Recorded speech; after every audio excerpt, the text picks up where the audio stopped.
Marami kayong maririnig sa ibang mga tao na payo at palagay nila. And may mga times na very convincing sila at parang may mga wisdom yung sinasabi nila.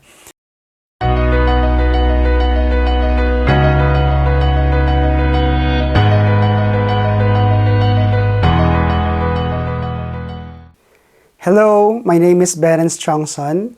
My family and I are from Pasig City, Philippines. My wife was a project manager at her previous job, and ako naman, I work at a church in Mandaluyong City.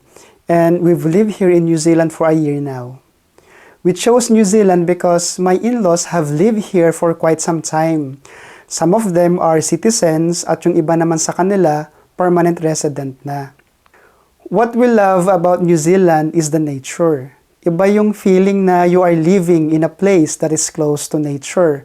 I mean, clear sky, clean air, people are very conscious about protecting nature and the environment. And very evident yung different race, pero somehow, there is peace and harmony. People can easily get along with one another. Palagay ang loob naming mag-asawa kapag yung mga anak namin ay nasa school at sa ibang lugar at may mga school activities outside school premises. Kasi nga alam namin, safe yung mga anak namin. Nakilala namin yung Horizon through my in-laws, and some of their employees we met naman sa church. Kaya kahit papano, trusted namin yung Horizon at confident kami na palaging safety ang kanilang concern para sa pamilya ko. Sa ngayon, I have a student visa at nagbigay daan ito sa open work visa ng wife ko. Yung 3 anak naman namin ay naka-student visa din.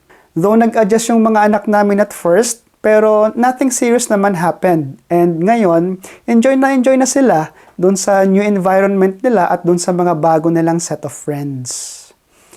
Isa din sa mga challenges sa amin is yung finances. Pero we kept on communicating with Horizons. Tapos lagi silang available and very truthful and honest naman sila sa kanilang mga advices sa amin. Sarado pa yung border nung NZ noon and somehow we were beginning to lose hope.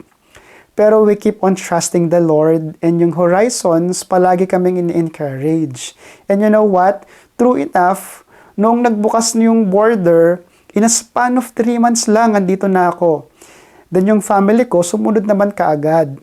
Now, if you are considering New Zealand, yung advice namin ay siguro pray about it first. Kasi major adjustment sa family and especially sa mga anak. Pero after that, you need to seek advice from professionals. Of course, tried and tested na naman ang Horizons. And God really used them for us to get here. Marami kayong maririnig sa ibang mga tao na payo at palagay nila. And may mga times na very convincing sila at parang may mga wisdom yung sinasabi nila. Pero para sa aming family, we knew that God led us to Horizon and we just trusted them. And ginawa lang namin kung ano yung mga sinabi at mga payo nila sa amin. So, try Horizons. Reach out to them and I'm sure you will be a step closer to fulfilling your desire na mag-migrate dito sa NZ.